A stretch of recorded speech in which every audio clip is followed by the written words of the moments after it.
a su propio encabezado, ¿no? Aparecía el mismo nombre del subprograma y que esa era la particularidad más grande que tiene el tema de la recursión, a diferencia de otros problemas que cuando los... O sea, el concepto es que nosotros vimos en la unidad número 4, cuando hablamos de subprogramas, vimos que un problema complejo se subdividía. Normalmente es lo que vamos haciendo, dividir en módulos, y esos módulos cada vez son más específicos, más concretos, hasta llegar a una instancia de un problema muy sencillo. En la recursión, de alguna manera sigue pasando el mismo fenómeno. Lo que pasa es que esa subdivisión es en instancias más sencillas del mismo problema. No es que hay una subdivisión en distintos módulos en donde cada uno hace algo distinto. Estamos reduciendo el problema, pero siempre sigue siendo el mismo. No cambia la característica en sí del problema, sino que estamos buscando una situación particular en donde encontremos una solución y a partir de esa solución vamos a ir armando la solución general. Esa es la gran diferencia, ¿no? Pero sigue habiendo igual una coincidencia con el concepto que habíamos visto antes. Revisemos algunas definiciones que tiene la recursión. Hay un diccionario que se llama el Diccionario del Diablo, ¿no? Creo que es de Ambrose Bierce, que en la entrada de recursión, cuando uno busca la palabra recursión, dice ve recursión, ¿no? Es una broma, básicamente, pero justamente recursiva. Igual en este caso es una recursión infinita, ¿sí? Pero aplica el concepto justamente en la misma definición. Después, dijimos que un objeto es recursivo si figura en su propia definición. El otro día estuvimos utilizando esta idea cuando hacíamos el análisis para resolver algún problema y lo armábamos con esta llave, que yo decía, bueno, intentemos hacer la descripción del problema con esta llave, en donde planteamos las distintas posibilidades para definir normalmente una función. Estuvimos analizando el otro día, ¿no? Distintas funciones.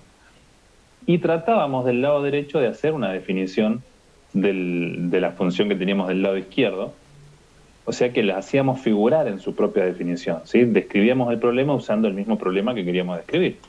Es como un poco confuso. Después dice una definición recursiva es aquella en la que el objeto que se define forma parte de la definición. Esto también lo mencionamos. Dijimos que gramaticalmente esto es incorrecto. Yo les di el ejemplo ese de cuando estoy definiendo, no me acuerdo qué definí, una bicicleta, creo que definí, usando el concepto de bicicleta para definir la bicicleta, lo cual para nosotros en principio carece de sentido porque no explica la noción del concepto si lo volvemos a utilizar en la explicación. Pero dijimos que un poco una sutileza de una variación de esa situación es la que nosotros utilizamos, de la que nos valemos para hacer las resoluciones recursivas en los programas. Vamos a plantearlo esto sin necesidad de que sea algo informático, con un ejemplo un poquito distinto también de los que vimos el otro día. Trato de dar una suerte de menú de ejemplos de distinto ámbito para que se entienda bien el concepto. Incluso mientras esperaban ahí comenzar la clase, esa imagen de los Simpsons que es recursiva, bueno, vuelve a ser otro caso de esas gráficas que les mostré la clase pasada, en este caso más como en un sentido, como algo animado, donde no termina nunca, ¿sí? Íbamos ingresando en este caso en esa foto, en esa imagen, y como nos acercamos a la foto, vuelve a ser la misma imagen general, y entonces así podíamos ir avanzando hasta el infinito, ¿no? En ese caso no teníamos el famoso caso base. Bueno, dice, un descendiente, el concepto de descendencia, ¿sí? Un descendiente, dice, por ejemplo, del señor Rodríguez, podríamos usar cualquier nombre, ¿no? Un descendiente de alguien. Si esto lo queremos definir de forma recursiva, ¿cómo podríamos decir cómo lo podríamos plantear en base a las cosas que estuvimos analizando el otro día? Podemos decir que una persona es descendiente del señor Rodríguez, sí que, ¿cuál sería, por ejemplo, el caso base de esto? Si lo piensan un poquito.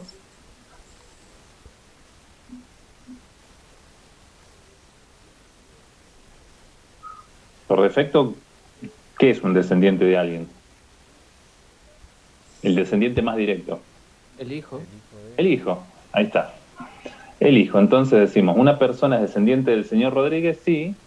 Miren que escribo ahí. si esta persona es un hijo de Rodríguez, ¿sí?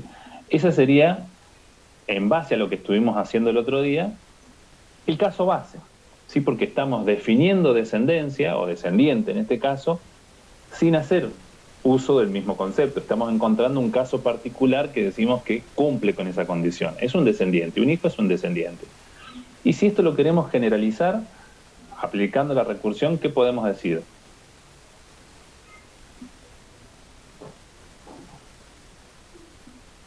¿Cómo podríamos extender este concepto?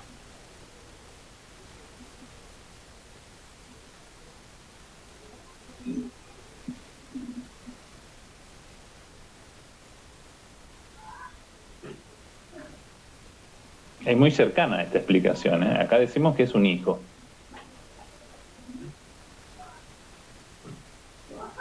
Lo va enfocando Juan Pablo, dice los hijos y los hijos de los hijos. Entonces, si queremos meter ahí está cercano, ¿no? Está pegándole justo en el poste. Si queremos hacer el concepto recursivo de descendiente, tiene que aparecer el concepto de descendiente también de este otro lado, ¿no? Del lado derecho, digamos. Entonces podemos decir que una persona es un hijo de un descendiente, ¿sí? Entonces ya ahí abarcamos, o es un hijo directo, que es un descendiente, o es un hijo de un descendiente. Y así vamos armando como en el dibujito ese que pusimos ahí de los Simpsons, puede ser infinito esto. Un hijo de un hijo de un hijo de un hijo, o sea, vamos generando la relación de descendencia.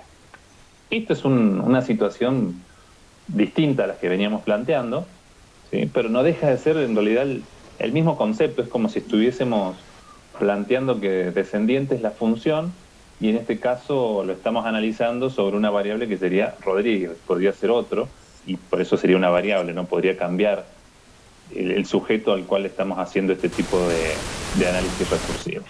Bien, el otro día vimos estos dos casos, los vuelvo a poner acá como para recordarlos.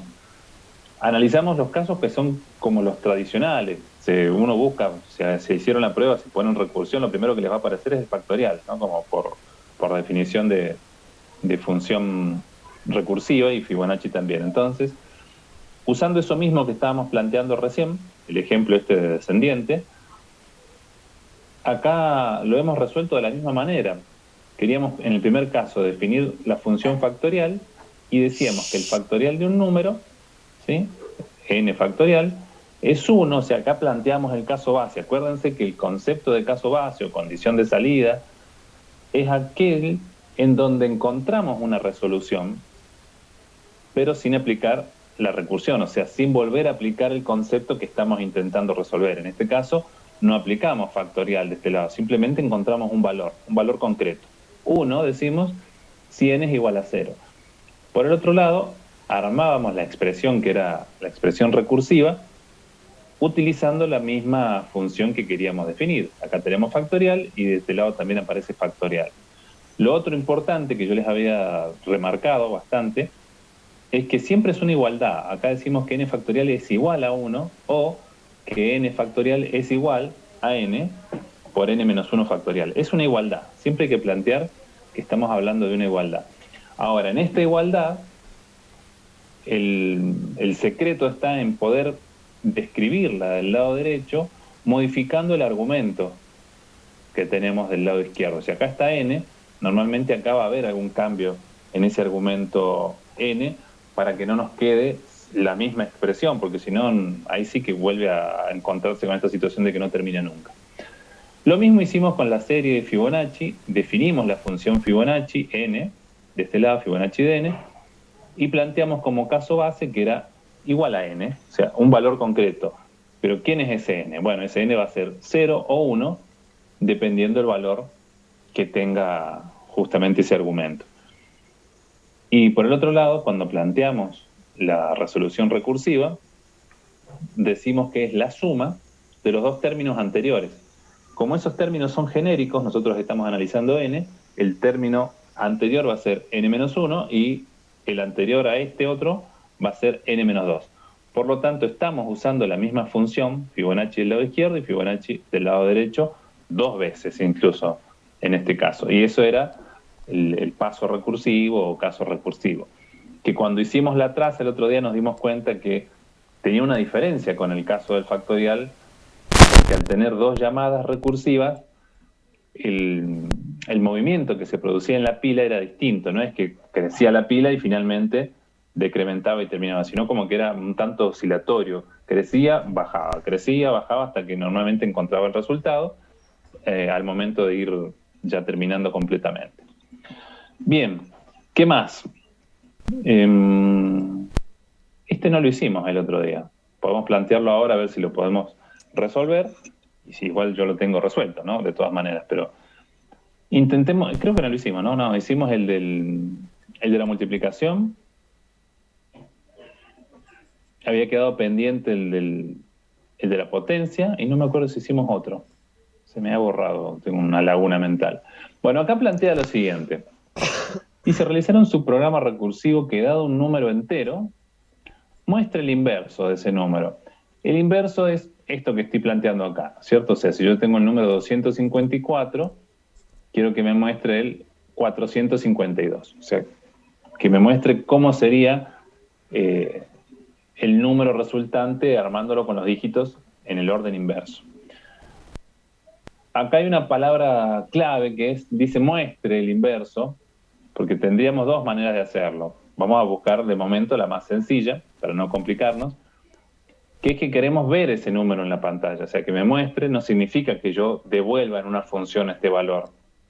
¿Sí? Hay una diferencia entre armar el valor en la pantalla, mostrarlo de alguna manera, usar algún truco, digamos, algorítmico, y otra opción es generar ese número como salida de la función. Son dos situaciones distintas.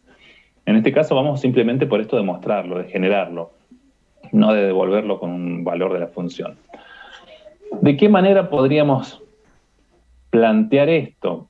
O sea, primero hagamos el análisis de cómo se podría hacer, ¿no? Que es lo mismo que hicimos el otro día.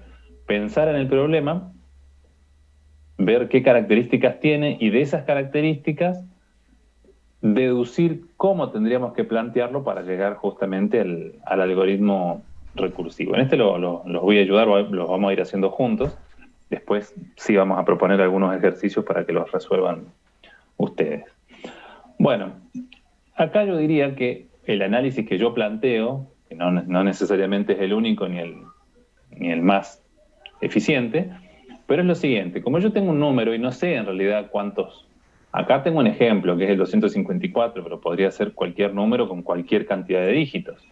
Eso es parte del problema, no es la parte genérica que tiene un problema, que a mí me obliga a pensarlo de una manera más general y no ajustarme a que son 3 o que son 2 numeritos nada más.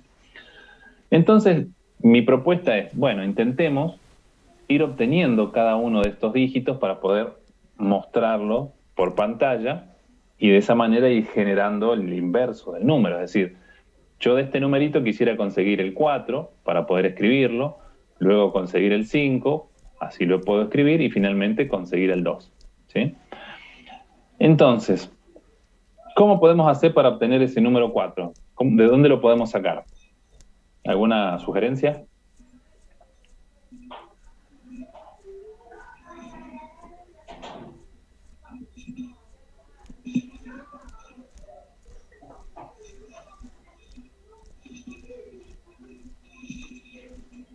Hay varios que ya arrancaron el fin de semana largo, ya no vinieron a la clase de hoy.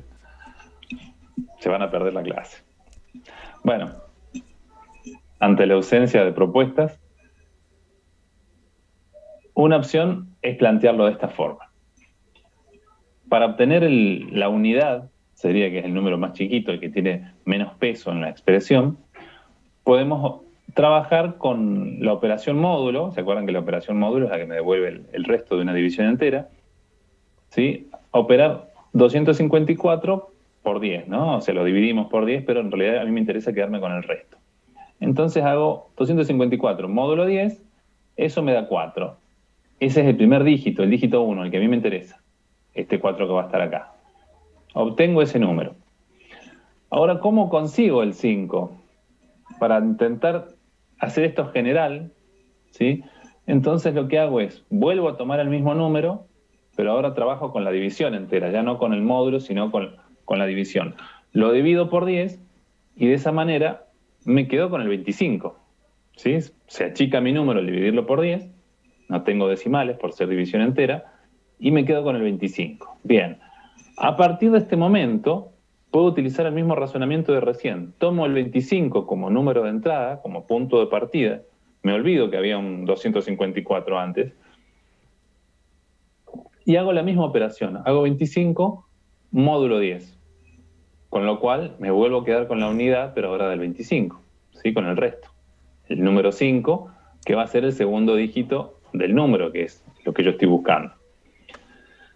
Siguiendo con el mismo razonamiento, volvemos a tomar el 25 como punto de partida y ahora hacemos la división entera de este numerito, lo cual nos da el número 2. Partimos nuevamente desde el punto inicial, que es tomar a 2 como el número de entrada, módulo 10 es 2 directamente, ¿sí? Y ahí consigo el tercer dígito. Entonces acá tengo el 4, el 5 y el 2, ¿sí? Eso es lo que estábamos buscando. Ahora, esto, ¿cómo lo puedo sistematizar en un algoritmo recursivo? ¿Sí? O sea, porque hasta acá podríamos incluso de este mismo análisis decir, es la forma que tengo iterativa de resolverlo. ¿Sí? Voy dividiéndolo, bueno, pero tratemos de pensarlo de manera recursiva. Vamos a plantearlo así. Esto es lo que acabamos de hacer recién. Entonces, lo que yo estoy diciendo es que normalmente voy a operar, ¿sí? Voy a escribir el valor que me representa a mí el módulo, ¿sí? El módulo del número. Módulo 10, el valor que me devuelve la operación módulo, o sea, el resto de la división entera por 10, es el numerito que yo quiero escribir, ¿sí? O sea, cuando yo hago 254 módulo 10, tengo el 4, lo escribo. Achico el número, 254 pasa a ser 25. Módulo 10, lo escribo, es el 5. Reduzco el número, lo divido por 10, me quedo con el 2. Módulo 10, lo escribo. Es decir que todas las veces estoy haciendo la operación de escritura, ¿sí? Sin importar el número que sea. Y en caso de que el número, fíjense que en la última situación es la única en donde ya no hago la división entera por 10. ¿Por qué no lo hago? Porque el número ya es menor que 10. Entonces, intentemos plantear esta expresión. Decimos que el inverso de un número n, va a ser igual a ¿qué cosa? Yo podría poner directamente n, esta misma línea que está acá, la podría poner acá, ¿no es cierto? Podría decir que escribo n mod 10. Es lo mismo, porque la condición es que n sea menor que 10. ¿Sí? O sea, n mod 10 es igual a 10, igual a n, si n es más chico que 10. Por lo tanto, directamente escribo n10. ¿Sí? Esto en el caso de que sea el caso base, cuando el número es más chico que 10. El inverso de cualquier número más chico que 10 es igual a sí mismo, ¿no es cierto? Entonces directamente lo escribo, que sería el caso en este ejemplo del 2. Ahora, si el número es más grande que 10, es cualquiera de los casos anteriores. ¿Qué es lo que tendría que hacer? Escribir ese número módulo 10 y después llamar nuevamente a esta función o a este subprograma inverso, pero ¿con qué número? Con n dividido 10, o sea, la división entera, para ir reduciendo ese número. Es decir, si hacemos una traza mental de este ejercicio, supongamos que tenemos el 254, como está planteado acá. Llamo inverso con 254. Como el n no es menor que 10, ¿qué hace? Escribe 254 módulo 10, o sea, entramos por esta rama. Escribe el 4 y después llamamos a inverso con 254 dividido 10. O sea que estamos llamando con 25. Ahí es donde aparece la recursión, ¿sí? Porque tengo que volver a aplicar la función. Ahora estoy analizando inverso de 25. No es menor que 10, entonces ¿qué hago? Escribo 25 módulo 10, me escribe el 5 y llamo inverso con 25 dividido 10. O sea, llamo inverso con 2. Ahora analizamos inverso de 2, como 2 es más chico que 10, es menor que 10, escribo ese 2. Y ahí tenemos directamente todas las acciones que estábamos buscando para poder generar el inverso del número. ¿Cómo nos queda el algoritmo? Tal cual, fíjense que lo vuelvo a mirar acá, tengo escribir n mod 10, inverso de n10. Esto, acá hay un detalle interesante. Yo recién expliqué que escribir n es lo mismo que escribir n mod 10, por la característica de la condición, ¿sí? Entonces, si en las dos ramas, en la del caso base y en la del caso recursivo, tengo la misma instrucción, es como que la puedo sacar, entre comillas, ¿no? Como si la sacase un factor común, la saco afuera, porque significa que la hago en cualquier caso, no hay excepción. Por eso, cuando implemento el procedimiento, este escribir nmod 10 no tiene condición, lo hago siempre. Sí o sí, cuando ejecuto este procedimiento, lo primero que hace es escribe el número operado con la función módulo. Después recién pregunto, ¿n es mayor que 10? Si n es mayor que 10, vuelvo a llamar recursivamente a a inverso, con n dividido 10. Pero ya lo escribí, o sea, siempre lo voy a escribir. Y después recién llamo inverso. Ahora, si esta condición no se cumple, que n sea mayor o igual a 10, significa que el número ya era más chico. Por lo tanto, ya escribí esto, termina el procedimiento y ahí se rompe, digamos, la recursión. Hemos encontrado el caso base. ¿Se ven? ¿Se ve la diferencia y esa característica particular que no lo habíamos hecho en los otros ejercicios?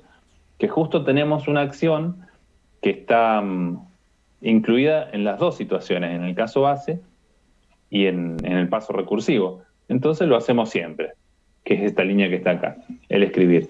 ¿Qué otra diferencia sustancial tiene este ejercicio con los otros que estuvimos viendo la clase pasada?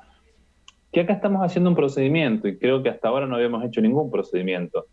Los ejemplos que vimos y los ejercicios que estuvimos analizando siempre fueron funciones. Entonces, me vuelvo para acá atrás un poquito. Fíjense que hay una diferencia respecto de lo que hicimos antes, pero sigue siendo muy parecido. En el caso de la función, yo igualaba esto mentalmente, por lo menos yo decía que lo que tenía del lado izquierdo era lo mismo que tenía del lado derecho. ¿Sí? Ya sea para el caso base o para el caso recursivo.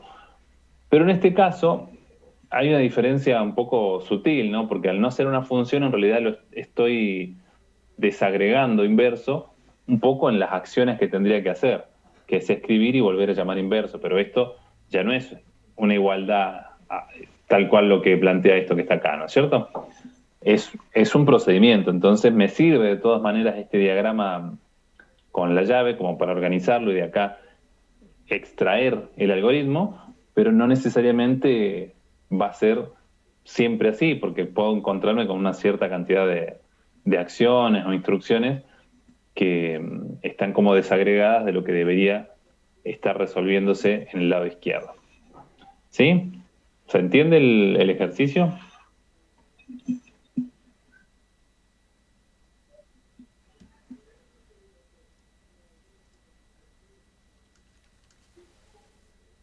Sí, profe. Bien, gracias. Sí, se entiende, se entiende. Bueno, entonces, repasando esta idea, dijimos que los subprogramas recursivos van a tener dos partes fundamentales. La llamada recursiva, o sea, la llamada a sí mismo, es en donde cambiamos los parámetros. Fíjense que en este caso también, si bien es un procedimiento, el parámetro que recibe el procedimiento, ese famoso valor n que queríamos invertir, también lo vamos cambiando. Y en este caso, está bueno el ejemplo también para que no quede flotando en el aire la idea errónea de que siempre la llamada recursiva es modificar, restarle 1, ¿no? Porque en muchos casos justo se da que llamo con n menos 1, o con la variable que sea, x menos 1. Es como que vamos achicando hasta que llegamos al caso base que suele ser el 0 o el 1. En este caso es parecido, pero no estamos modificando el argumento, decrementándolo en 1, sino que lo estamos dividiendo, en este caso por 10. Lo vamos llamando con un número que a veces se hace más chiquito en su magnitud. El concepto es el mismo, vamos haciendo el problema más pequeño para poder resolverlo cuando encontramos la mínima unidad, ¿sí? Pero no siempre es que hay que restarle 1.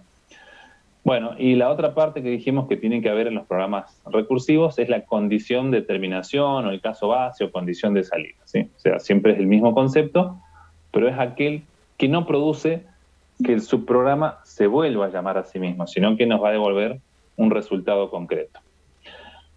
Esto que voy a mencionar ahora, esto es nuevo, esto no lo vimos la clase pasada, hasta acá veníamos viendo un poco de resumen, de repaso, pero esto no lo mencionamos, que son los tipos de recursividad que hay. Y incluso hay algunos casos más, pero a mí me interesa por lo menos que conozcan estos.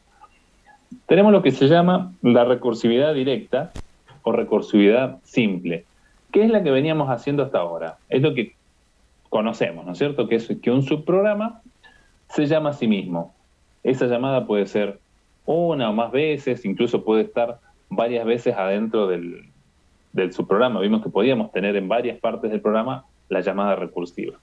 Pero eso se llama recursividad directa o recursividad simple. También aparece lo que se llama recursividad mutua o recursividad indirecta, que en este caso vamos a tener más de un subprograma involucrado en la recursión. Un caso puede ser el de tener dos subprogramas, un subprograma A y un subprograma B, en donde el subprograma A llama a B, o sea, para hacer algo, llama a ese otro subprograma. Pero el subprograma B empieza a procesar también el resultado y para calcular, él llama al subprograma A. Entonces, uno llama a uno, es como que se van pasando la pelota, ¿no? Toma vos, resolve una parte. El otro dice, no, te lo devuelvo y vos seguís resolviendo y se lo van pasando. Hasta que alguno de los dos se encuentra con el caso base, o sea, el que ya no produce ese cruzamiento de llamados. ¿Pueden haber más subprogramas involucrados en la recursión? Sí, también pueden haber 3, 4, los que sean necesarios. Lo que pasa es que tampoco es tan común encontrarse con este tipo de situación. Yo creo que más de 2 es raro, pero el concepto es el mismo. Tendríamos una situación en donde se van llamando de forma cruzada distintos subprogramas hasta que alguno de ellos da con el caso base y empieza todo a resolverse y a terminar. Vamos a ver más que ejercicio, sería un ejemplo, ¿sí? Dice escribir un par de subprogramas que en conjunto sirvan para averiguar si un número positivo es par o impar. Bueno, esto, además de ser un ejemplo de esta situación de recursividad mutua, también es un ejemplo de lo que les mencionaba la clase pasada, que a veces muchos de estos ejercicios o casos que planteamos son un poco exagerados porque en realidad no hace falta para averiguar si un número es par o impar, es complicarme la vida hacerlo de forma recursiva, ¿no? Cuando lo puedo averiguar de una manera mucho más simple y directa, pero a efectos didácticos, digamos, como para entender el concepto, aprender estas nociones, sí nos es de utilidad. Vamos a ver. Aparece una función que la llamamos par. La función par recibe un número entero y la función va a devolver un resultado lógico. Me va a decir verdadero si el número es par o me va a devolver un falso si el número es impar. ¿Qué es lo que hace esta función? Pregunta, en base al valor del argumento, dice n es igual a 1. Si esto se cumple, ingresa por el entonces y devuelve, porque hay 2 puntos, acá tiene que haber un igual. Par es igual a falso, ¿sí? Está mal ahí la sintaxis. Si n es igual a 1, devuelve falso, porque esta función lo que me está informando es que el número es par. Por lo tanto, me devuelve falso.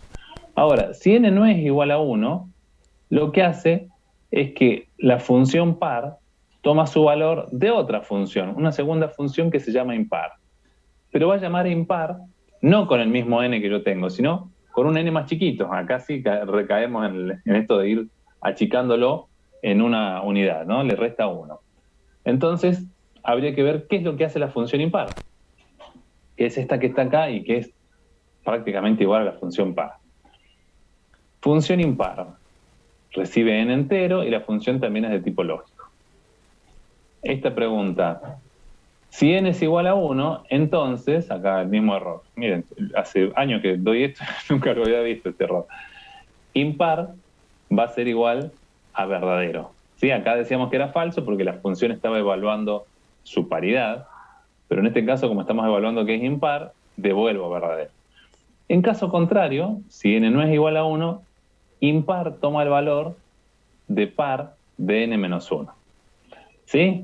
Entonces, a ver, esperen que creo que esto lo tenía en la otra en la presentación auxiliar. A ver, ¿dónde estaba esto? Un segundito.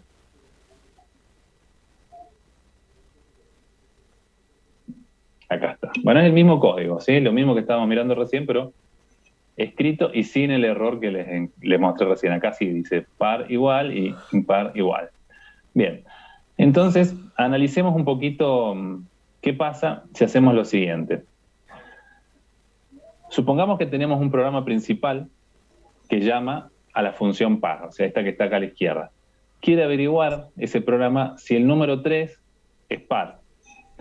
Entonces, hacemos esa llamada, par de 3. Cuando llamamos con n igual a 3, ingresamos y preguntamos, ¿3 es igual a 1? No.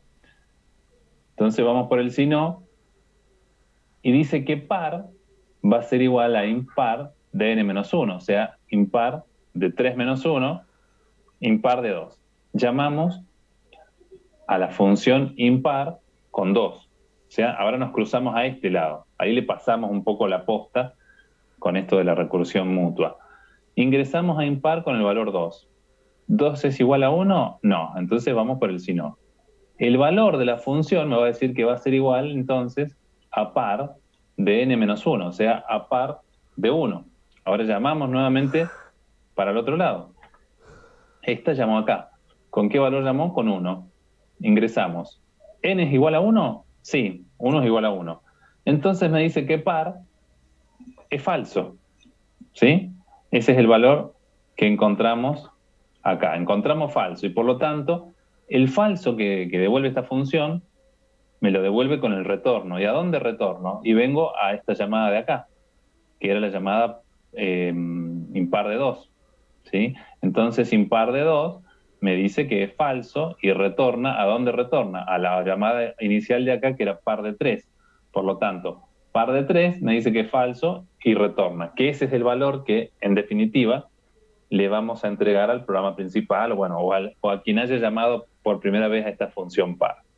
Se ve cómo es cada uno va decrementando un poquito y se la pasa al otro. Y en los dos, el caso base es el mismo, ¿no? Ambas funciones están esperando que n sea igual a 1. Lo que pasa es que la función par devuelve falso y la función impar devuelve verdadero. Ahora, analicémoslo al revés.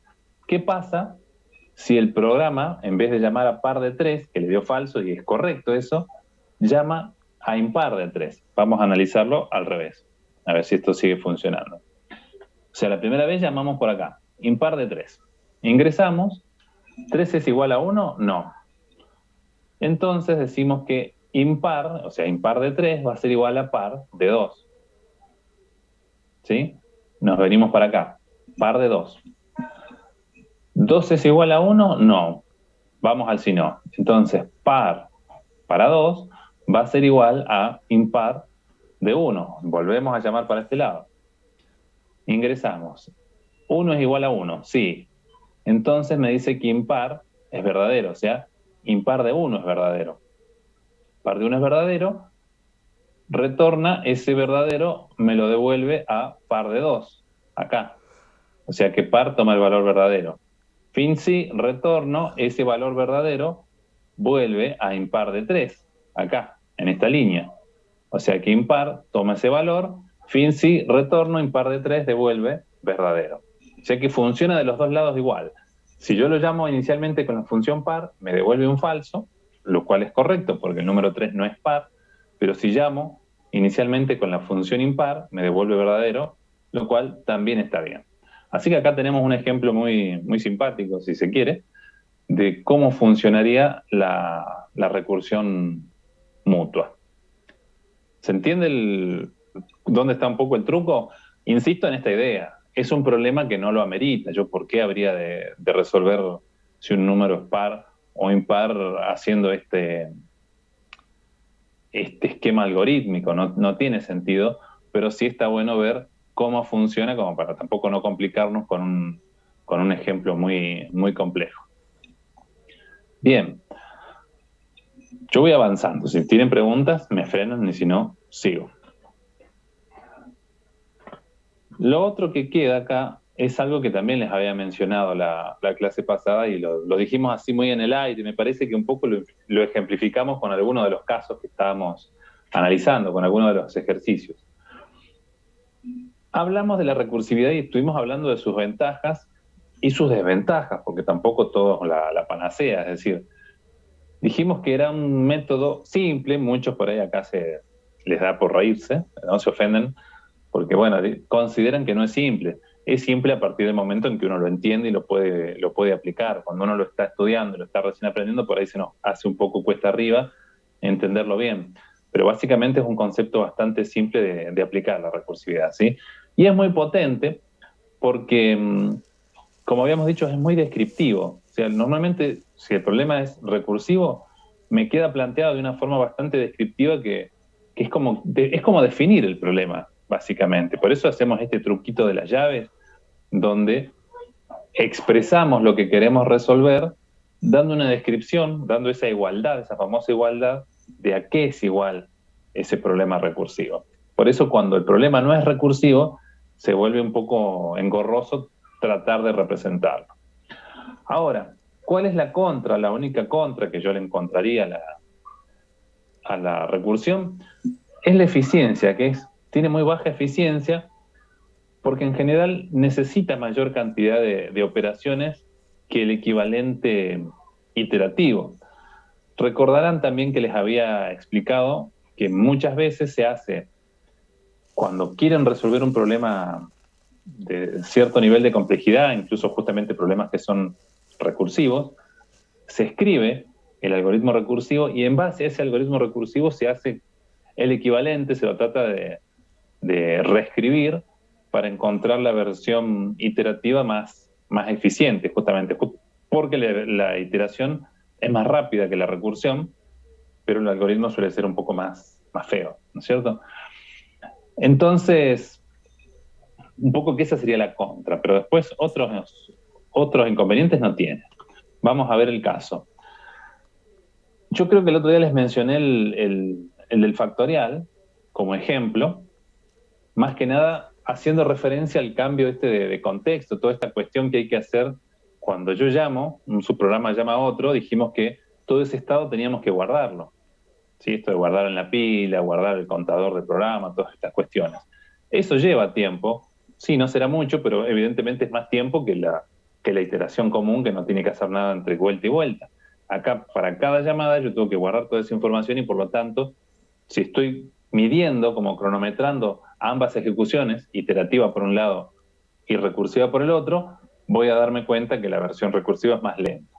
Pero aparte de eso, fíjense, acá hay una comparación que es bastante contundente, ¿no?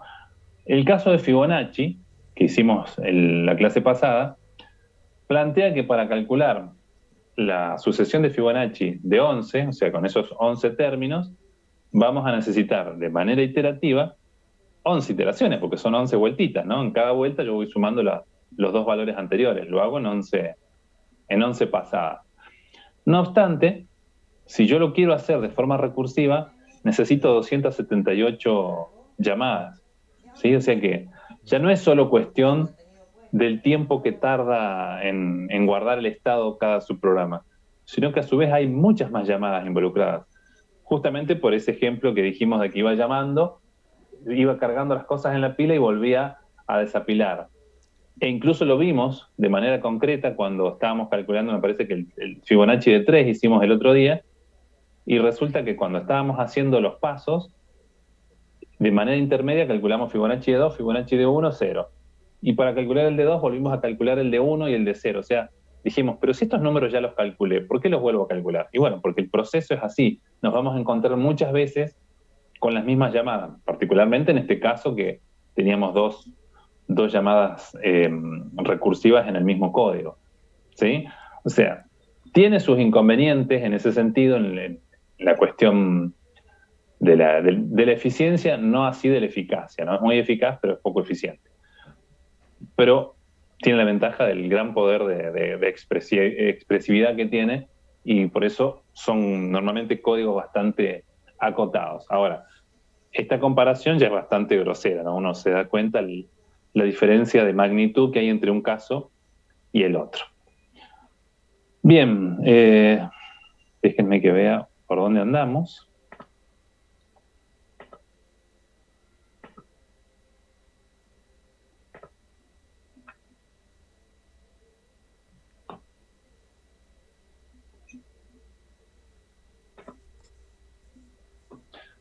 pasó.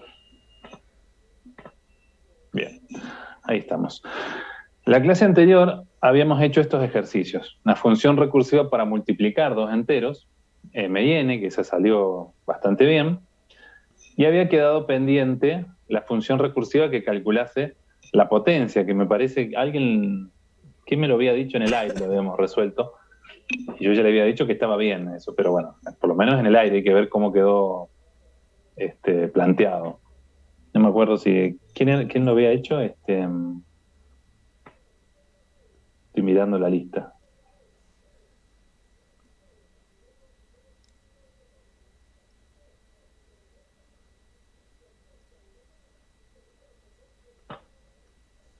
Ahora no me acuerdo.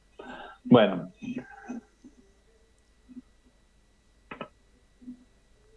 Este es el ejercicio que les mostré recién, ¿sí? Escribir el inverso de un entero dado, ¿no? Acá planteo otro numerito, 1234 es 4321. ¿Sí? Eso ya lo tienen como caso de ejemplo. Y entonces yo les planteo este otro ahora, a ver si qué tan despiertos estamos. Dice, escribir un procedimiento recursivo al que se le pase como parámetro un número n, un número cualquiera, en base 10, ¿sí? Un número decimal. Y lo que queremos es que nos muestre el valor, el equivalente, pero en binario. O sea que queremos hacer un subprograma recursivo que transforme un número en decimal, que lo pase a binario, pero usando justamente la gracia de la recursión. A ver si se les ocurre cómo se puede hacer.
En este caso, les muestro, estaba mirando qué códigos tenía. Tengo escrito acá el de la inversión, ese del numerito decimal que lo pasamos al revés, ¿no es cierto? El invertir. Y acá lo tengo escrito distinto, ¿ven? Pero es lo mismo que les mencionaba recién. Fíjense que acá sí planteo un sí, si el número es más chico que 10, como si fuese el caso base, ¿no es cierto? Escribo ese número y si no, escribo el número módulo 10 y llamo a invertir, ¿no? Esto es toda la recursión que hay, está metida acá, ¿no es cierto? Es este procedimiento invertido. Ahora, esto es lo mismo, lo que les decía hace un ratito, ¿no? Este print en la línea 7 y la línea 9 en realidad están haciendo lo mismo. Si bien no es exactamente la misma, pero si quieren la escribimos igual para que vean que da igual, ahí está. En las dos estamos haciendo lo mismo y tendría que funcionar. Vamos a compilar, ejecutamos y vemos. Por eso, en el código que les mostraba hace un ratito, directamente lo saqué afuera. ¿Cuál era el número? 1234. Si ejecutamos, el número queda invertido, ¿no es cierto? Podemos probar con cualquier número. A ver.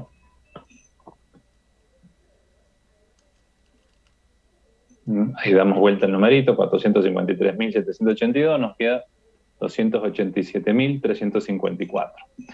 Eso es lo mismo, vamos a modificar esta línea como para que quede claro. Vamos a hacerlo así.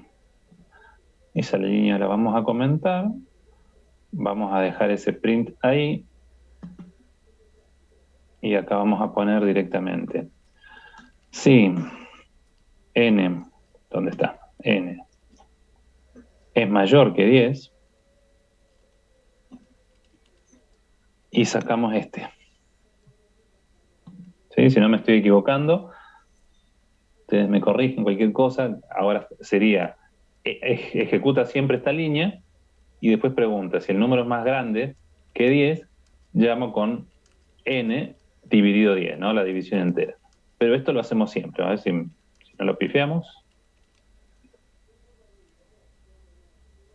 A ver.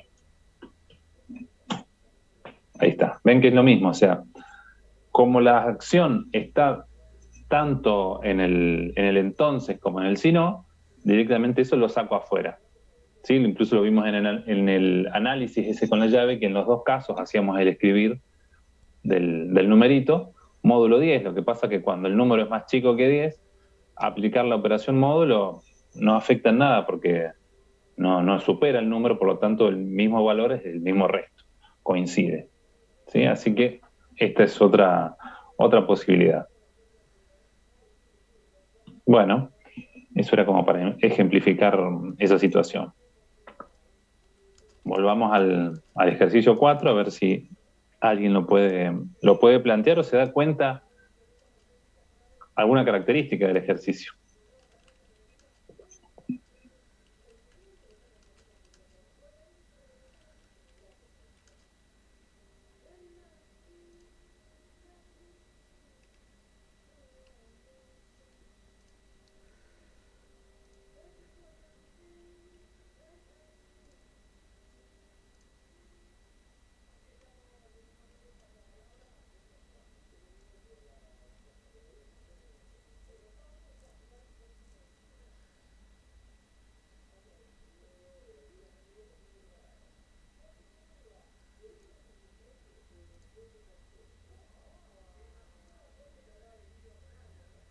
No, ahí se lo mandé, profe, pero no estoy seguro si está bien. Bueno, ahí lo analizamos, a ver.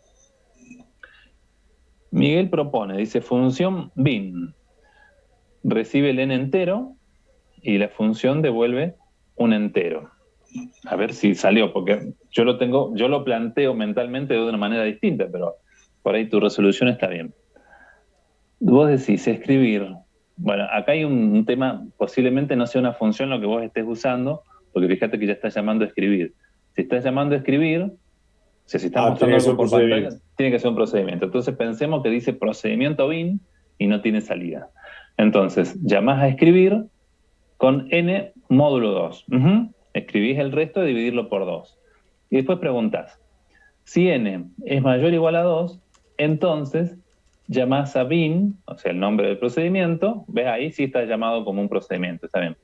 A bin con n dividido 2, fin sí, y no tendría retorno, sino fin procedimiento. Bueno, está perfecto. Esa es la idea del ejercicio, por algo les puse el ejercicio 4, sin decirse el ejercicio, perdón, el 3 está antes, porque en el 3 hacemos prácticamente el mismo proceso, con la diferencia de que en el 3 estamos invirtiendo el número, ¿sí? En el 3 tenemos el número resultante a la inversa, pero en el 4 lo que estamos haciendo en realidad es cambiar de base, y para cambiar de base, lo único que teníamos que hacer era cambiar la operación módulo. En vez de trabajar con 10, trabajamos con 2, ¿sí? Entonces, el razonamiento es el mismo. escribimos módulo 2 porque nos va a dar siempre o 0 o 1, pero cuando llamamos recursivamente, lo que hacemos es dividir por 2, porque cuando uno piensa cómo es el proceso para convertir un número decimal a binario, y lo vamos dividiendo por 2, ¿cierto? Vamos dividiendo, dividiendo, dividiendo, y de esa manera nos vamos quedando con los valores resultantes, ¿sí? Así que está muy bien. A ver, déjame ver si yo lo tengo y lo miramos también funcionando esto.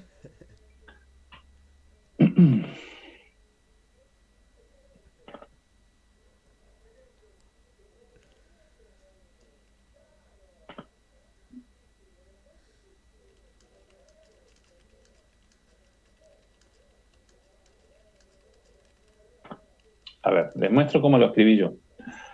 Acá lo tengo en el pseudocódigo, después lo miramos en C. Yo le puse procedimiento binario, ¿sí? Sería parecido a lo que hizo Miguel, con n entero, y planteé directamente como caso base, yo puse, es lo mismo, ¿no? Que está planteado de una manera distinta, pero es exactamente lo mismo. Yo pregunto si es igual a 0 o es igual a 1. En cualquiera de esos casos escribo n, ¿sí? Porque el 0 o el 1, en decimal y en binario, son iguales. Si no, acá llamo a binario, ¿sí? Y, o sea, dividido 2, y después escribo. Esa puede ser la única diferencia posiblemente con tu código, Miguel, que también yo tengo a propósito de estos ejercicios acá para ver esto, que no sé si lo habíamos hablado en la clase pasada, pero si no, lo vamos a hablar ahora. Dijimos, bueno, llamo a binario y después escribo n módulo 2, que es lo que vos tenés al comienzo de tu algoritmo, ¿sí? Y fin procedimiento. A ver si lo tengo escrito igual en C. Si n0, sí, tal cual. Escribo, y si no, llamo a binario y después escribo. A ver, vamos a probarlo, después lo analizamos e incluso le vamos a cambiar esa línea de lugar para ver qué es lo que pasa. En el ejemplo poníamos, me parece que el número 12 era, a ver. Claro, el binario de 12 es 1, 1, 0, 0, porque es 8 más 4 más 0 más 0, ¿sí? La posición que tiene cada uno de los numeritos. Acá hay algo que es bastante interesante. Ustedes díganme si se los dije o no se los dije el otro día. Es la ventaja de venir a la clase de hoy, ¿no? Las cosas que no se dijeron se agregan hoy. ¿Se acuerdan que nosotros cuando estamos resolviendo algo así en algo recursivo, íbamos haciendo una serie de llamadas sucesivas, ¿no es cierto? Entonces, a medida que vamos llamando, hay cosas que se van almacenando en la pila, entonces el proceso es como que se va a ir armando de a poquito. Hay dos situaciones muy importantes que suceden en un subprograma recursivo, que es que yo puedo hacer tareas, puedo ejecutar cosas, mostrar cosas, digamos, hacer algo antes de la llamada recursiva, o puedo hacer cosas después de la llamada recursiva, o ambas, puedo hacer cosas antes y después. Entonces, ahí es donde está un poco el poder de la recursión también, porque me voy a volver al otro ejercicio, a la inversión. Vamos a ponerlo como estaba antes, como para poder ser bien gráficos con lo que les quiero decir. Esto estaba así, esto estaba así, y esto no estaba.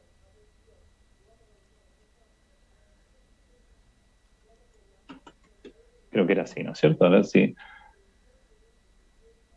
Esto, acá me faltaría una llave.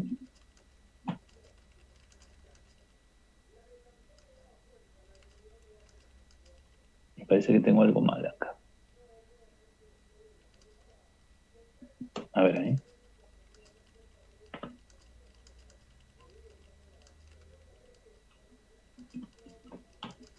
Ahí está. Bueno, ¿qué es lo que quiero expresar con esto? Nosotros en este primer ejercicio, después analizamos el binario, ¿no? En este primer ejercicio queríamos justamente invertir el numerito. Entonces, no es lo mismo imprimir, mostrar, digamos, hacer este escribir antes que después de la llamada recursiva. Vamos a ponerla antes. ¿Sí? Supongamos que yo lo pienso rápido o me lo toman en el parcial y yo digo, era así, y lo escribo y lo pongo de esa manera.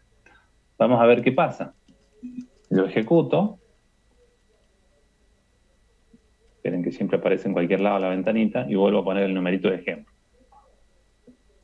Fíjense que ahora me da el mismo número, yo pongo 1234 y me dice el número invertido queda 1234.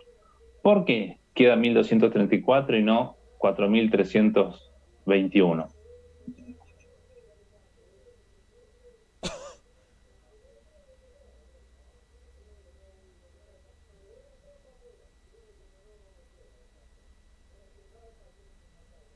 El proceso que estamos haciendo es básicamente el mismo, o sea, en este algoritmo estamos obteniendo cada uno de los índices, ay, no me sale la palabra, de los dígitos, quería decir, pero el tema es que en esta versión que estamos mostrando ahora, que funciona mal, los estamos mostrando en el momento incorrecto. Por eso antes teníamos la llamada recursiva la teníamos después de haber mostrado, porque el orden lógico era ese. Yo tengo el dígito, lo muestro y después llamo recursivamente con un número más chiquito. Al hacerlo al revés, yo voy llamando recursivamente y después cada vez que obtengo el dígito lo estoy obteniendo ya de un número más chico. Por lo tanto, lo estoy obteniendo en el mismo orden en el cual lo estoy viendo en el número original. O sea que estoy cometiendo un error acá. Por eso, en la versión que muestra Miguel del traductor a binario, él está traduciéndolo a los numeritos, los traduce bien, ¿sí? Obtiene bien todos los dígitos, pero lo debe estar escribiendo al revés, ¿sí? O sea, le está pasando lo que está sucediendo con este ejercicio que yo estoy mostrando acá, modificado, porque las cosas, en vez de hacerlas a la ida, las estamos haciendo a la vuelta, ¿no? Yo normalmente lo menciono de esa manera. Las cosas que hago a la ida es mientras voy llamando. Antes de la llamada recursiva, podemos decir que lo hacemos durante la llamada o a la ida. Y cuando yo hago las cosas a la vuelta, una vez que ya estoy regresando, se está desapilando todo el problema, voy a obtener un resultado distinto. ¿Sí? Incluso, supongamos ahora, vamos a hacer este otro experimento. En vez de duplicar no, vamos a hacer lío. Vamos a hacer lo siguiente. Vamos a poner ese ahí abajo. Estamos haciendo un lío, ¿no? Pero para ver qué es lo que sucede. Yo estoy mostrando lo que quiero mostrar, pero lo vuelvo a mostrar después. Entonces, ¿qué sucede? Ahí tengo las dos combinaciones. Tengo, como estoy escribiendo el dígito más chiquito antes de llamar recursivamente con un número más chico, voy consiguiendo el resultado que yo quiero. Si este era el número original, entonces primero consigo el 4, lo muestro, consigo el 3, lo muestro, consigo el 2, lo muestro, consigo el 1, lo muestro. Y ahora, ¿qué pasa a partir de este momento? Como 1 es el caso base, ahí termina y empieza, digamos, a volver de la recursión. Y resulta que cuando vuelvo de la recursión, me vuelvo acá atrás, cuando vuelvo, también estoy escribiendo. ¿Sí? Escribo tanto a la ida como a la vuelta. Pero cuando escribo a la vuelta, vuelve a quedar en el número original. O sea, es como que queda ahí solapado. 4.321 con 1.234.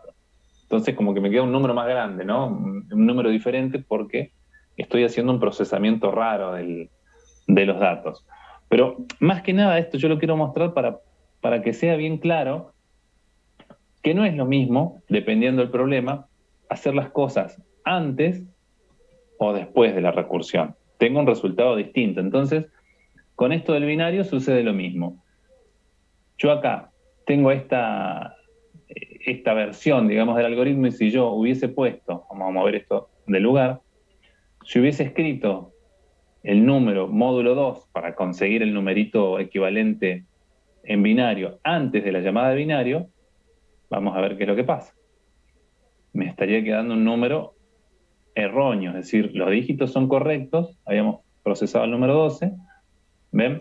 Yo pongo el 12, pero no me está mostrando el 12, me está mostrando el 3, porque en realidad los números yo los armé bien, pero lo ordené mal, que eso es lo que le había pasado a Miguel en su versión.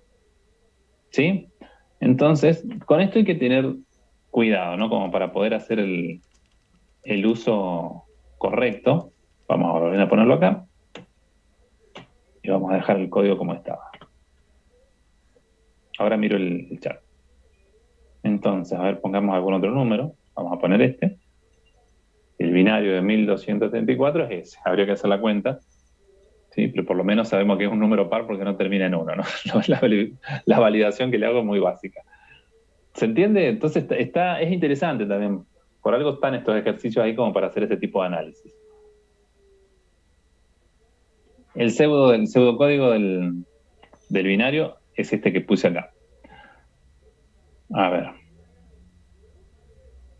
¿Sí? Yo le había llamado procedimiento binario. Yo lo planteé así, no hace en realidad la condición podría ser distinta. ¿Sí? Incluso podría ser parecida a lo que habíamos hecho hace un ratito, directamente escribir, ¿sí? El n módulo 2, muy parecido al que hicimos en decimal. O sea, podríamos sacar afuera de la condición de la selectiva, sacar el escribir afuera, escribir siempre, n mod 2, lo podemos sacar afuera, y después preguntar, como en el caso del decimal, si el número es mayor que 1, ahí llamamos a binario con n dividido 2. ¿Sí? Pero bueno, yo lo planteé de esta manera. Siempre con la consideración de tener cuidado, o sea, más que tener cuidado es ser conscientes de en qué momento hay que hacer la llamada y también ser conscientes de eso para poder utilizar el potencial que tiene esto, porque el mismo pseudocódigo, modificando dónde pongo una línea, o sea, si lo pongo antes o después de la recursión, ya vemos que consigo resultados muy distintos. Entonces, eso también me va a servir como una herramienta cuando yo quiera resolver distintos tipos de problemas, ¿no? Analizar y decir, bueno, ¿cuándo necesito hacer la llamada recursiva? ¿Antes o después? ¿Sí? Y en la llamada recursiva recordamos siempre que tenemos que ir reduciendo el problema. Ven, en este caso también, similar al caso del invertir el número, cuando llamo, no, perdón, esta no es la llamada, ahí. Cuando llamo recursivamente acá a binario, no llamo con n-1, llamo con n dividido 2 en este caso. O sea, estoy achicando el número, pero lo estoy reduciendo en relación al problema que yo estoy tratando de resolver. Cuando yo quiero calcular un número decimal, lo que hago es dividirlo por 2, dividirlo por 2, dividirlo, hasta que ya no pueda dividirlo más. Acá hacemos exactamente lo mismo. ¿Bien? ¿Se entiende, chicos? Sí, profe. Buenísimo. Entonces, vamos con algo. Incluso una vez que uno los ve resueltos, como que dice, ah, mira qué pavada que era, ¿no? Es simple, pero cuesta un poquito a veces razonarlos, ¿no? Entender qué es lo que estamos haciendo, más que nada porque todavía no tenemos muy, muy fresco el tema de cómo lo planteo de forma recursiva. Vamos con otro de otra naturaleza, pero que no es muy difícil tampoco, pero nos sirve para pensar. Tenemos dos, en realidad. Este me interesa más que el segundo. El segundo es mucho más fácil. Si quieren, arrancamos por el segundo. O no, dejémoslo para después. El segundo es mucho más sencillo, pero este me interesa.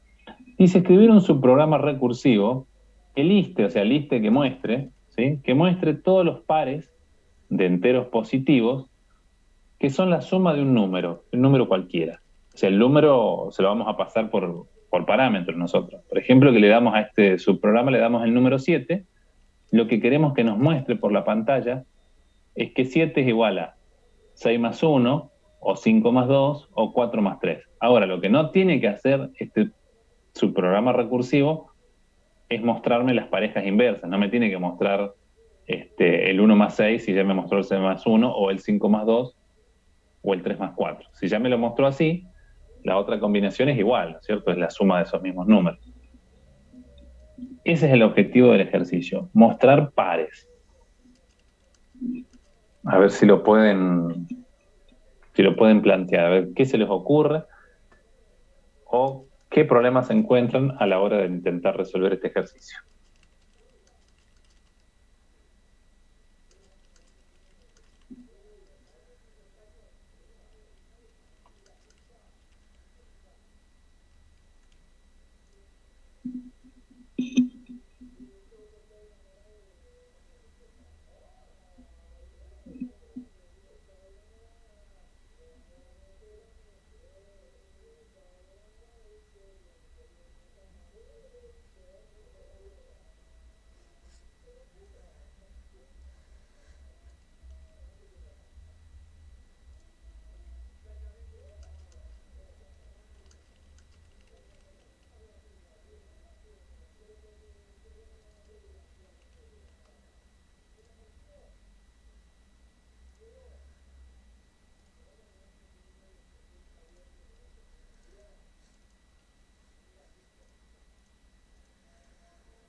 ¿Sale o no sale el ejercicio? ¿Qué inconvenientes le encuentran? A ver, ¿dónde puede estar el problema?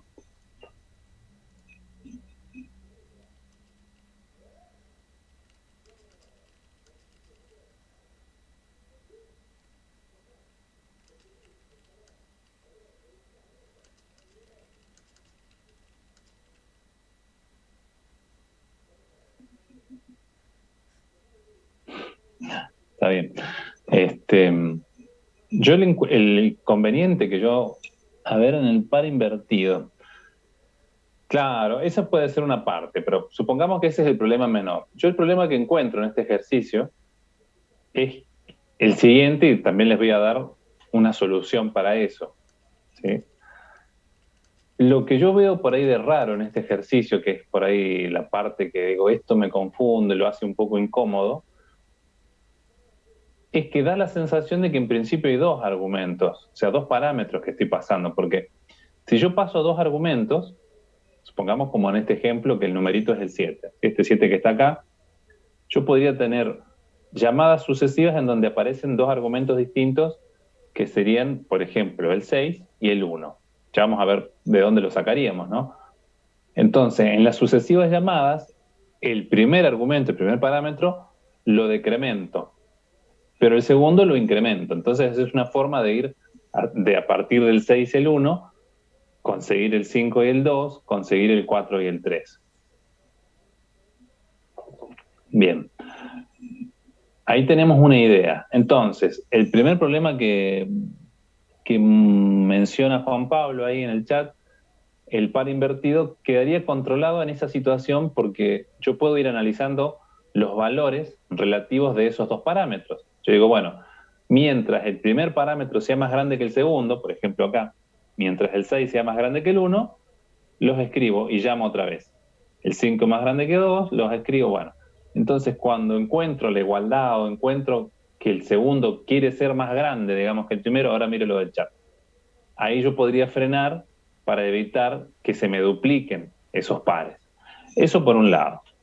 Después lo otro es que resulta un poco raro al usuario, o claro, el que llama a este procedimiento, en principio el parámetro es uno solo, porque es el número inicial, en el ejemplo es el 7. Entonces, ¿cómo hago yo para forzarlo a que escriba dos parámetros distintos si él no tiene por qué saber cómo es la lógica de mi programa? Ahora lo explico mejor eso. A ver, en el chat Juan Pablo pone un procedimiento. Vamos a ver, dice que así lo pensó él. Vamos a ver cómo lo pensó. Dice procedimiento pares, n y m. Se está basando en esta misma idea que estoy mencionando, ¿no? Que hayan dos parámetros que hacemos variar, justamente, o sea, no uso la palabra variar, mejor para no parecer que estamos usando una estructura de control, los vamos modificando para que cumplan con esta condición. Ojo ahí en el encabezado de procedimiento, Juan Pablo, porque vos, si bien es un procedimiento y está bien que sea un procedimiento, le estás poniendo un tipo de dato como si fuese una función. No puede tener tipo. Si te pones dos puntos cadena, eso no va. Olvidémonos de que está ahí. Después vos preguntás.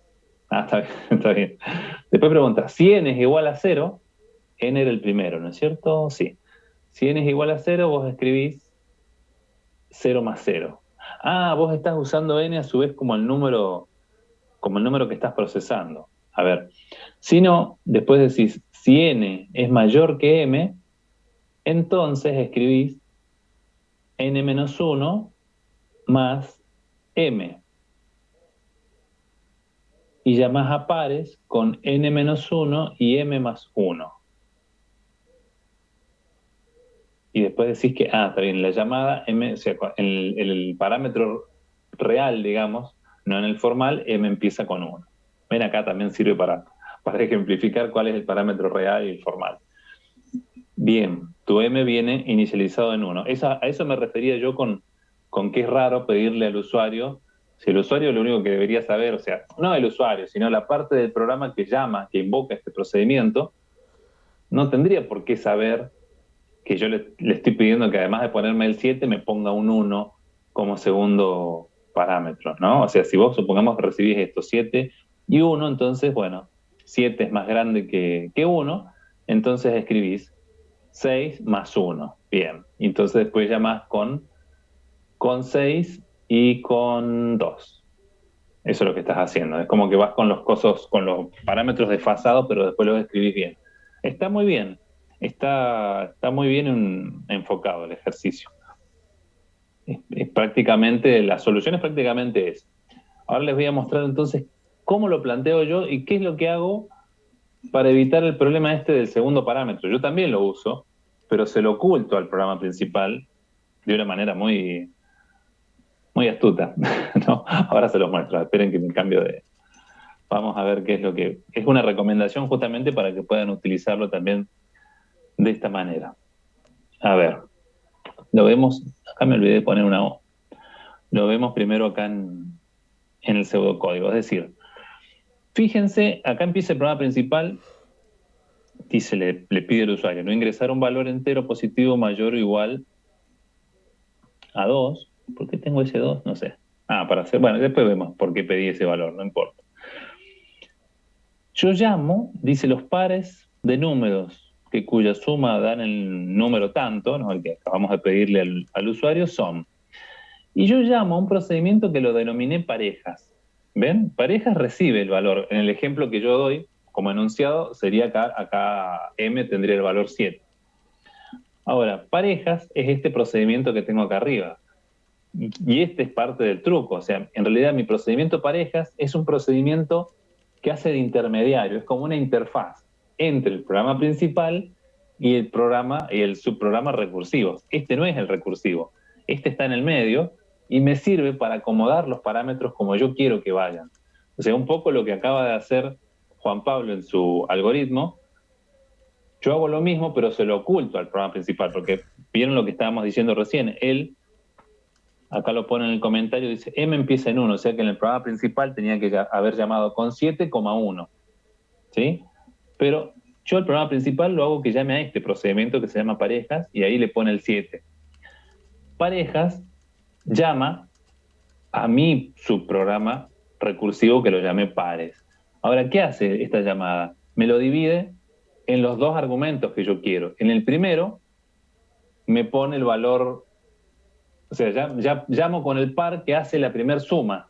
¿Sí? Por ejemplo, para el caso del 7 estaría llamando con 6 y con 1, que es el primer par cuya suma da el valor 7. Eso es lo que estoy haciendo en la llamada pares. Y ahora veamos qué es lo que hago en el procedimiento recursivo. Mi procedimiento recursivo recibe los dos argumentos, me falta poner la coma, n,m digo, perdón, y pregunto si n es más grande que m, que es más o menos lo mismo que tiene escrito en el si no Juan Pablo. ¿Yo qué hago? Escribo el valor de n, le pongo el simbolito más para que se vea más bonito como lo pide el ejercicio, muestro en pantalla el valor de n y el valor de m. Y después se me hace fácil, porque como yo ya vengo con el par acomodado ahí, llamo con n-1 y m más 1. ¿Sí? Esta es la llamada que tengo y directamente en cada llamada voy mostrando los valores que recibo. Ahora, ¿cuándo frena esto? Cuando se intercambie, digamos, quién es más grande. La condición es que n sea más grande que m o que sean iguales. Pero cuando ya no se cumple esa condición, no lo voy a mostrar más. Vamos a ver si lo tengo escrito igual en el pseudocódigo, porque a veces por ahí voy corrigiendo las cosas y por ahí me olvido de corregirlo en el pseudocódigo. Programa principal, acá le pedimos al usuario un numerito. Claro, yo lo pido igual a más 2 porque justamente como la suma, vieron que en lo que mostraba en el enunciado, acá está, no interviene el valor 0, o sea, no mostramos, por ejemplo, 7 más 0 es igual a 7, sino siempre con un valor mayor que 0.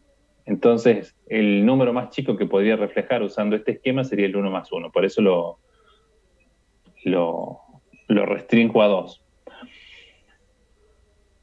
Pido ese valor y acá hago la llamada esta tramposa, que es llamar a otro subprograma que me recibe un solo argumento, m, que es el que está acá. Ahora m lo que hace es llamar al subprograma pares con n-1 y como segundo argumento 1. Fíjense que acá estoy llamando incluso con una constante. Ven que pongo un 1 directamente así como argumento y acá aparece finalmente el que es recursivo. Y entonces el recursivo pregunta, si n es mayor o igual a m, muestro el valor más el otro valor. Y llamo con el valor decrementado e incrementado en el segundo argumento. A ver si esto funciona como es debido.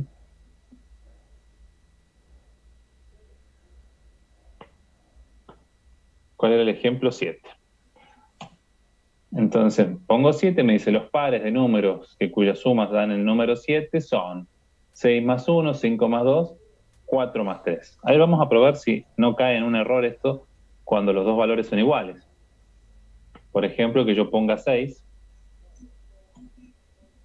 No, está bien. 6 va a ser 5 más 1, 4 más 2, 3 más 3. O sea, quería verificar que no me mostrase 3 más 3 dos veces. ¿Sí? Pero en principio estaría bien. Bien, lo interesante entonces en este ejercicio para mí, o sea, cada ejercicio que pongo tiene una razón de ser, ¿no? Un propósito. En este caso no es tan complicado el tema de la generación del par, porque en realidad es eso, ¿no? Una vez que uno se da cuenta que puedo estar llamando con dos valores de manera simultánea, son los dos parámetros, n y m, bueno, en cada llamada recursiva los voy mostrando. Y, o sea, y a su vez vuelvo a llamar recursivamente modificando a ambos. Incluso es un caso interesante también para analizar que, a diferencia de esos ejemplos estándar que hemos visto de recursión, donde yo no quiero que quede la idea en la cabeza de que siempre voy decrementando hasta que llego a 0 o a 1, en este caso una decrementa, pero la otra incrementa.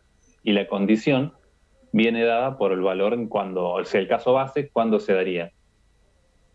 Cuando ya no se cumple la condición de que el primero es más grande que el segundo.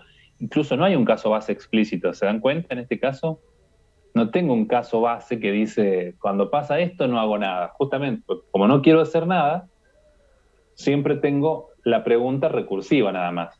Y el caso base sería como un caso en donde, por omisión, no hago nada, simplemente termino. ¿Se ven?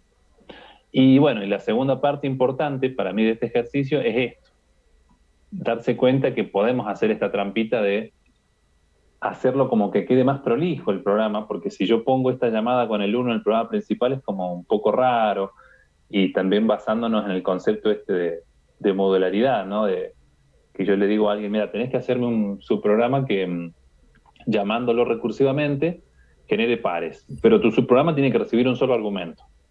Si yo no lo pienso de esta manera, entonces el que lo implementa, en vez de recibir un solo argumento, recibe dos. ¿Sí? Pero quien me encargó que haga el subprograma lo pensó para mandarme un solo parámetro. Y yo lo estoy obligando a que me dé dos parámetros. En cambio, de esta manera, yo a él le digo, sí, vos tenés que llamar al programa que se llama parejas, que recibes ese único argumento. Pero yo después internamente, mi subprograma parejas es el que se encarga de llamar al subprograma pares, que ese es el que es recursivo. ¿Sí? Buenísimo. Me dice Juan Pablo, se entiende, se ve que se cansó de escuchar mi reiteración de la explicación, pero bueno, yo trato de ser reiterativo, yo no soy recursivo, soy reiterativo, más que nada para insistir en ciertas nociones, porque si no a veces puede ser un poco confuso. Bien, bueno, y ya que estamos entonces, ahora que hicimos estos que son más difíciles, a ver si sale el último ejercicio, este que es la función recursiva, que calcula la suma de valores pares, no pares en el sentido de parejas como acá, sino pares de numeritos 2, 4, 6, 8, 10, y dice, tenemos que sumar pares enteros hasta llegar a un determinado n. Supongamos que en el ejercicio el argumento n es 8, entonces hay que sumar 2 más 4 más 6 más 8, y nos tiene que mostrar esa suma.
A ver, ahí tenemos una función que nos comparte Juan Pablo.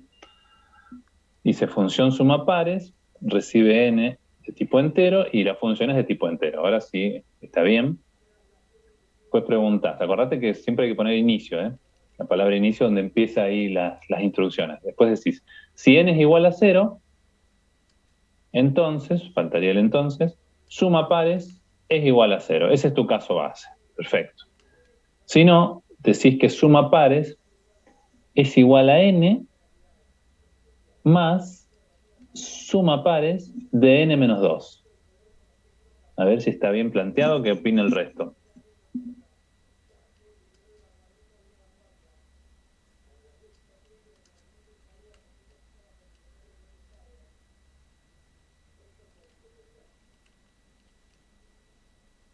Están mudos hoy.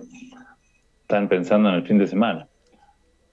Sí, o sea, planteemos algún ejemplo. Supongamos el 6, para no hacerlo tan largo. Supongamos que llamamos con suma pares de 6. Entonces pregunta, ¿n es igual a 6, a 0? No. Entonces me dice que suma pares va a ser igual a 6 más suma pares de 4. O sea, nos queda pendiente ese 6 ahí sumándose a mitad de camino. Entramos ahora a otra instancia con suma pares de 4. ¿4 es igual a 0? No.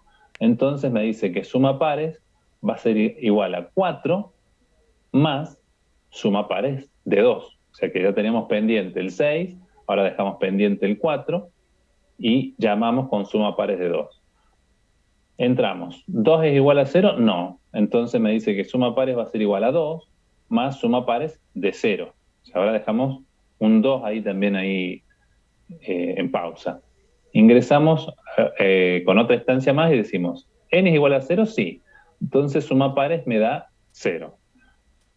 Hacemos fin sí, retorno. O sea, suma pares de 0 me devuelve un 0 y volvemos a la llamada anterior, que era la que tenía el 2 más suma pares de 0. Entonces me dice 2 más 0 es igual a 2. Retorno, vuelvo con este 2. ¿A dónde vuelvo? A la llamada donde n valía 4. Entonces hace 4 más 2, me queda 6. Retorno, vuelvo a la llamada anterior en donde n valía 6 y hace 6 más 6, 12, fin sí, retorno y ese es el resultado final que tengo de la expresión. O sea que el algoritmo está perfecto. Sí, vieron que este era sencillo. Estamos usando lo que se llama el método del chicle o del elástico, ¿no? Que uno hace cosas más difíciles, lo mismo que haces en el gimnasio, ¿no? Que vas haciendo y levantás un peso que te cuesta un montón, cuando bajás los kilos se te hace como que está regalado, ¿no? Este también es un ejercicio que es bastante fácil, bastante sencillo, incluso parecido a algunos anteriores que habíamos hecho. Pero bueno, esta es la idea. Y estos son el tipo de ejercicio que suelen aparecer en los exámenes y después, por alguna razón, se olvidan de esto que vamos viendo acá en el cursado y no les sale, ¿no? Así que, bien, genial. Entonces, con esto estaríamos terminando la unidad